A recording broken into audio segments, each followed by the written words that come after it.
Isang mapagpalang umaga po sa bawat isa sa atin po mga katoto. Nako, kumusta po ang ating umaga? Medyo mainit po ngayon. Ano ho? Ramdam ko po yung init dito po sa labas ng amin pong tanggapan.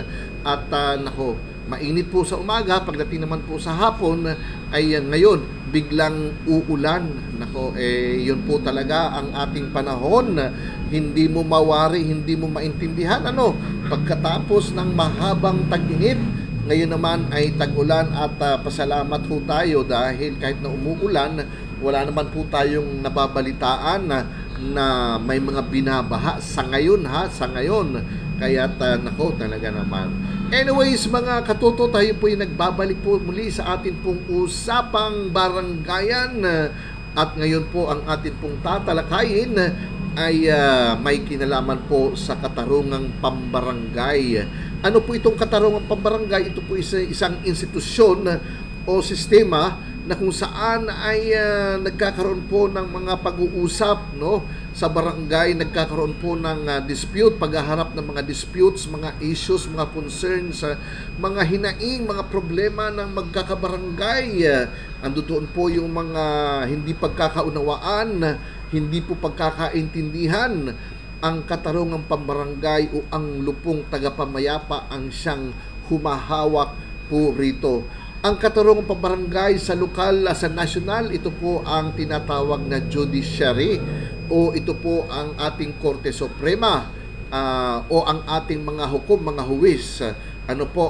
At sila nga po ang naka-assign dito po sa ating barangay, ang naka-assign na ayusin ang mga sigalot, ang mga gulo, ang pagkakaunawaan ng atin pong pamayanan. Ito po ay pinamumunuan ng ating punong barangay. Ganun po kamakapangyarihan ng ating punong barangay dahil pati ang judiciary o ang katarungang pambarangay ay hawak, pinamumunuan po ito ng ating punong barangay. Ang katarungang pambarangay mga katoto ay mayroong depende sa kakayanan na magbigay ng honoraria ang isang pamayanan o isang barangay. Sa amin ay mayroon lamang po kaming 10 na lupong tagapamayapa. Ang iba naman po ay may 20. Ang lupong tagapamayapa mga katoto ay may kapangyarihan din kagaya po ng husgado ng korte ay may kapangyarihan din pong mag-contempt sa complainant at saka respondent doon po sa mga hindi sumusunod sa kung ano itinatakda ng lupon. Sila po ang lupong tagapamayapa o ang katarungang pambarangay ay may karapatan, may kapangyarihan na ipatupad kung sa tingin nila kung ano yung tama.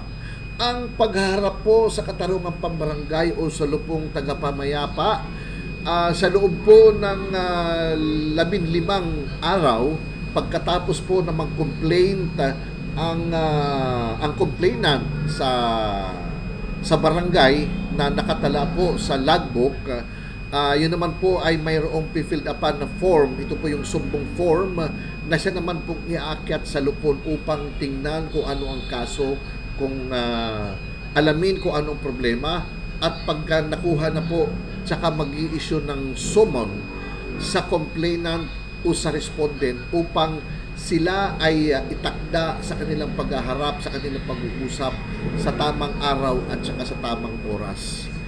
At dahil nga po unang 15 araw, yun po ay hinahawakan ng ating punong barangay. Siya po muna ang ating punong barangay ang siyang namamagitan sa kung ano hindi pagkakaintindihan ng magkakabarangay.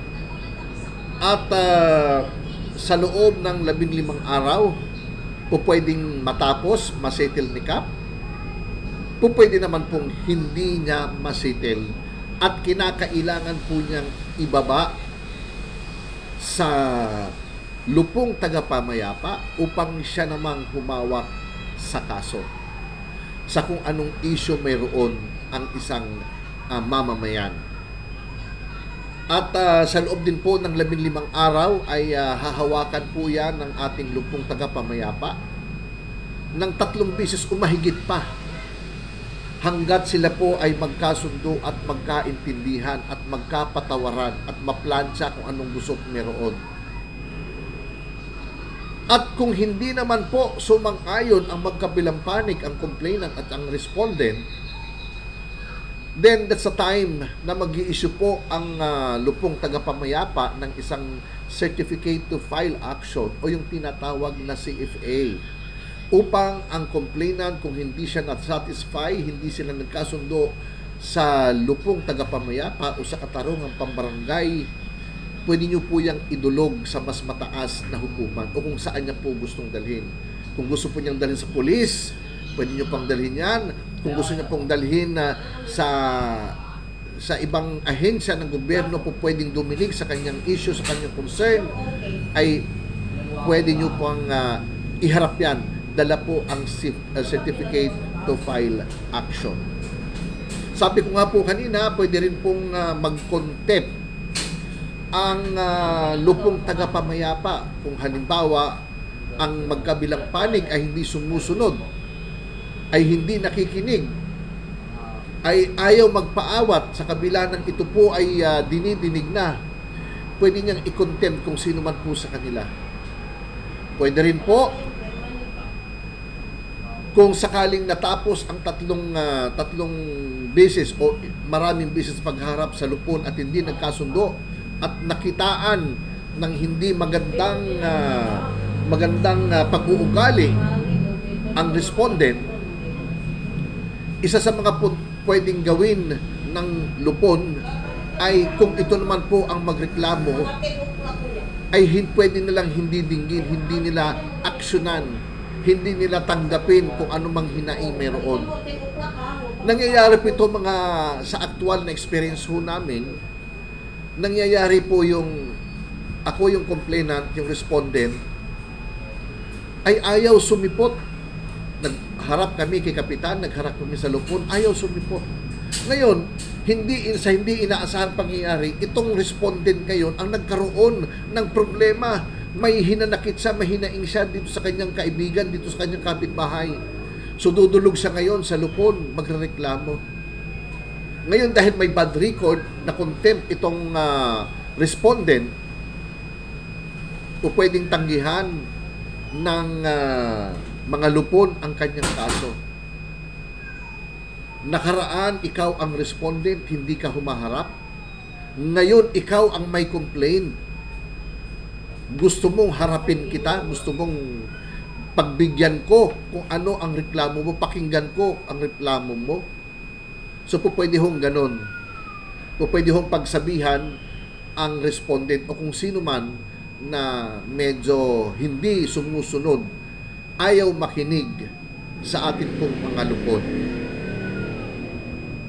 Mga katuto, kung may naintindihan, kung may mga katanungan po kayo sa atin pong diskusyon tungkol po sa lupon, huwag hong mag-atubili, mag-comment po upang sagutin natin at maipaliwanag pa ng malalim